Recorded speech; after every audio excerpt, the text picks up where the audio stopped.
ओम नमः शिवाय। शिवजी सदा सहाय। ओम नमः शिवाय। गुरुजी सदा सहाय। दक्ष की तपस्या और देवी शिवा का उन्हें वरदान देना। नारद जी ने पूछा, पूज्य पिताजी, दृढ़ता पूर्वक उत्तम व्रत का पालन करने वाले दक्ष ने तपस्या करके देवी से कौन सा वर प्राप्त किया तथा वे देवी किस प्रकार दक्ष की कन्या हुई? ब्रह्मा जी ने कहा, नारद, तुम धन्य हो।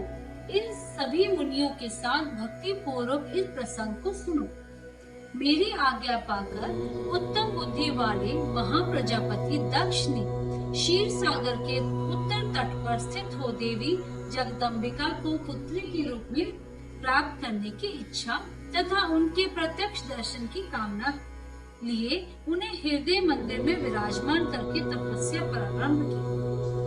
दक्ष ने मन को संयम में रखकर दृढ़ता पूर्वक कठोर व्रत का पालन करते हुए शौच, संतोष आदि नियमों से युक्त हो 3000 दिव्य वर्षों तक तप किया। वे कभी जल पीकर रहते, कभी हवा पीते और कभी सर्वथा उपवास करते थे। भोजन के नाम पर कभी सूखे पत्ते चबा लेते थे। मुनि श्रेष्ठ नारद तदंतर यम नियमादि से युक्त हो जगदम्बा की पूजा में लगे हुए दक्ष को देवी शिवा ने प्रत्यक्ष दर्शन दिया। जगन्मयी जगदम्बा का प्रत्यक्ष दर्शन पाकर प्रजापति दक्ष ने अपने आप को कृतकृत्य माना। वे कालिका देवी सिंह पर आरूढ़ थी। उनकी अंगी कांति श्याम थी। मुख बड़ा ही मनोहर था। वे 4 भुजाओं से युक्त थी और हाथ में वरद, अभय, नील कमल और खड़ग धारण किए हुई थी। उनकी मूर्ति बड़ी मनोहारिणी थी। नेत्र कुछ कुछ लाल थे। खुले हुए केश बड़ी सुंदर दिखाई देते थे। उत्तम प्रभा से प्रकाशित होने वाली उन जगदम्बा को भली भांति प्रणाम करके दक्ष विचित्र वचनों वालियों द्वारा उनकी स्तुति करने लगे। दक्ष ने कहा, जगदम्बा, महामाये, जगदीशे, महेश्वरी, आपको नमस्कार है। आपने कृपा करके मुझे अपने स्वरूप का दर्शन कराया है। भगवती आद्य मुझ पर प्रसन्न होइए। शिव रूपिणी प्रसन्न होइए। भक्त वरदायिनी प्रसन्न होइए।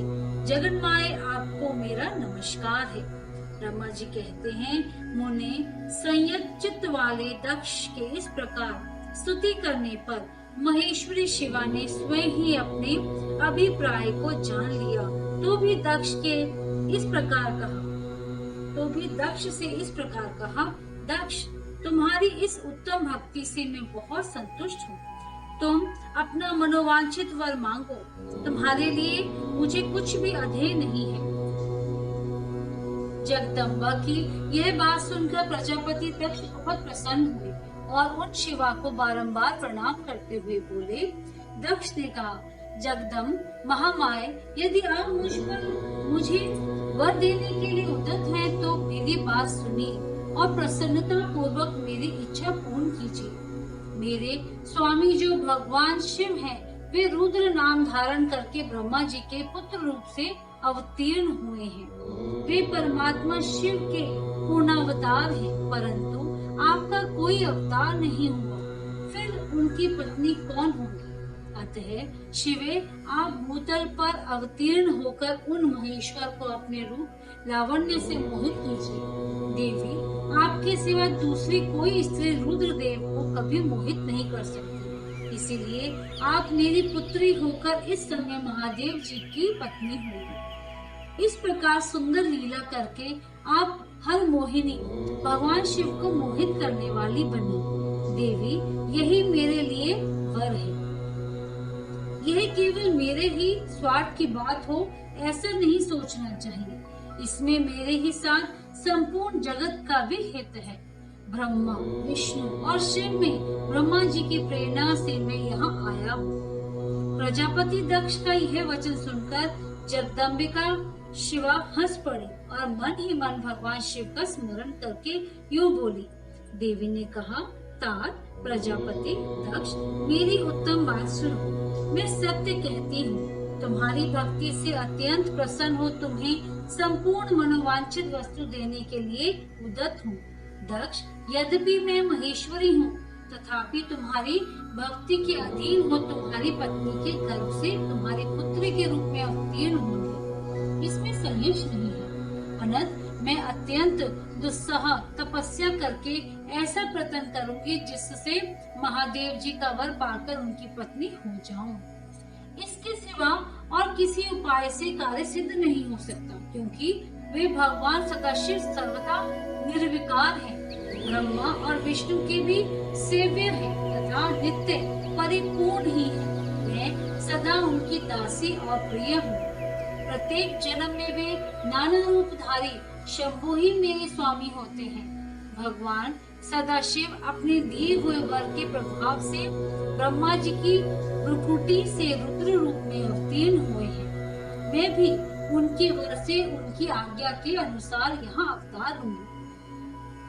अब तुम अपने घर को जाओ।